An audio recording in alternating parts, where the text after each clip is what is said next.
আসসালামু আলাইকুম এভরিওয়ান। কি ভাবছেন ব্লগ শেয়ার করব? আজকে একটা রেসিপি শেয়ার করব।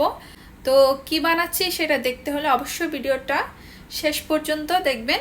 ফার্স্টে এখানে আমি কিছু বাদাম নিয়ে নিয়েছি, প্রায় এখানে 4-5 রকম মতো বাদাম, তারপর হচ্ছে 2 রকমের কিশমিশ নিয়েছি। তো আপনারা চাইলে যে কোনো একটা বাদাম ইউজ করতে পারেন আর যে কোনো একটা কিশমিশও ইউজ করতে পারেন। অন্যদিকে বাদামগুলো আমি স্লাইস করে নিয়েছি আর এদিক দিয়ে নিয়েছি পাউরুটি।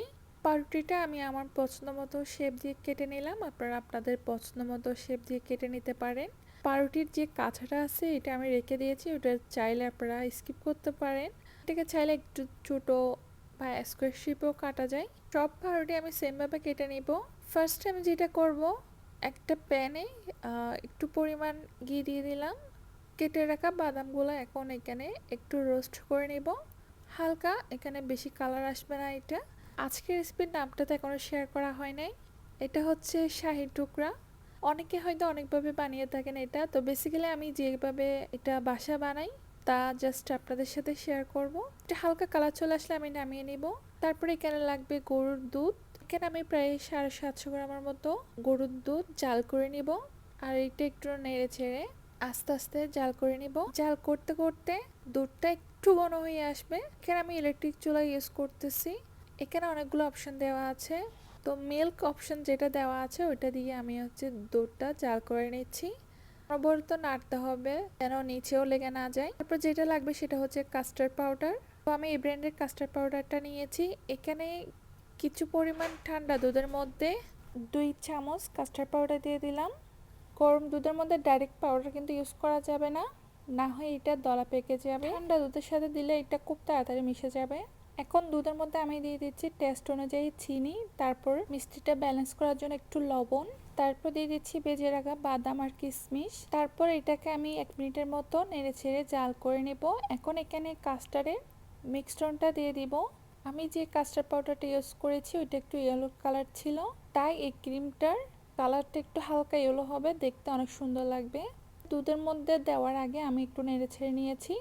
এখন অর্ধেক অর্ধেক করে আমি কাস্টার্ড পাউডারের মিক্সচারটা দিয়ে দিচ্ছি আর সাথে সাথে নেড়ে ছেড়ে দিতে হবে। নাড়তে নাড়তে দেখা যাচ্ছে এটা ঘন হয়ে আসতেছে। এখন আমি চুলায় আর বেশিক্ষণ রাখবো না, 1 থেকে 2 মিনিটের মতো রেখে এখন এটাকে আমি নামিয়ে নিব। তারপর এখন আমি যেটা করব, একটা চিনির শিরা করব। তো 1 কাপ পানি নিয়ে নিয়েছি। তারপর এখানে দিয়ে দিচ্ছি 2টা এলাচ। এলাচটা দিলে চিনির শিরা যে এক্সট্রা একটা গ্রান থাকে ওইটা চলে যায়।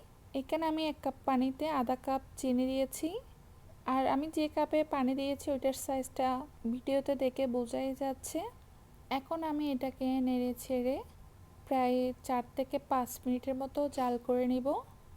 আর চিনির শিরাটা একদম ঘন হবে না, এটা খুব পাতলাই থাকবে। তারপর এখন আমি একটা প্যানে ঘি নিয়ে নিলাম। এই ঘিয়ের মধ্যে আমি পাউরুটির টুকরাগুলো বেজে নিব। ফার্স্ট আমি মনে করেছিলাম একটুখানি ঘিয়ের মধ্যে এগুলো ভাজা হয়ে যাবে, একটু একটু ঘি ইউজ করে পাউরুটিগুলো বেজে নিব। বাট এতে পাউরুটিগুলো দুই পাশে সুন্দর কালার আসে না। আর এতগুলো পাউরুটি শুধু ঘিয়ের মধ্যে ভাজা কিন্তু পসিবল না, তো আমি হচ্ছে লাস্টে যেটা করেছিলাম তেল ইউজ করব। এই যে দেখতে পাচ্ছেন দুই পাশে 2 রকম কালার চলে আসছে। তো আমি ফার্স্টে তেল দিয়ে দিয়েছি, তারপর তেলের মধ্যে 2 চামচ ঘি দিলাম। এখন আমি পাউরুটিগুলা সুন্দর করে ভেজে নিব। আর এটা কিন্তু অনবরত উল্টে পাল্টে দিতে হবে, না হয় দেখা যাবে এক পাশে বেশি কালার চলে আসবে, অন্য পাশে কালারটা কমে আসবে। পাউরুটি কিন্তু ভাজার সময় খুব দ্রুত কালার চলে আসে, তাই কয়েক সেকেন্ড পর পর এটাকে উল্টে পাল্টে দিতে হবে। এই যে দেখেন কি সুন্দর একটা কালার চলে আসছে। এখন আমি সবগুলো পাউরুটি ভেজে নিব। তারপর গরম থাকা অবস্থায় আমি যে চিনি শিরাটা বানিয়ে রেখেছিলাম, পাউরুটির টুকরোগুলো আমি চিনি শিরাতে 4-5 সেকেন্ড এই পাশ ও পাশ করে আমি একটা প্লেটে উঠিয়ে নিচ্ছি। এই পাউরুটির টুকরা কিন্তু চিনি শিরার মধ্যে বেশিক্ষণ রাখা যাবে না। দেখতে পাচ্ছি আমি দিয়ে সাথে সাথেই উঠিয়ে নিচ্ছি। এখন সবগুলো পাউরুটির টুকরো আমার চিনি শিরার মধ্যে ডোবানো শেষ। এখন আমি যে ক্রিমটা বানিয়েছি সেটা উপর দিয়ে দিয়ে দিচ্ছি। তো অনেকে ক্রিমটা আবার কম খেতে পছন্দ করে, তো সে অনুযায়ী ক্রিমটা বানাবেন। আমার যেহেতু একটু বেশি পছন্দ তা আমি একটু বেশি পরিমাণে বানিয়েছি। আর দেখতে মাশাআল্লাহ এটা অনেক সুন্দর লাগতেছে, ব্রাউন কালার শাহির টুকরো আর উপর দিয়ে ইয়েলো হোয়াইট ক্রিম। তারপর উপর দিয়ে আমি কিছু বাদাম স্লাইস করে দিয়ে দিলাম। এতে দেখতে উপর দিয়ে অনেক সুন্দর লাগে।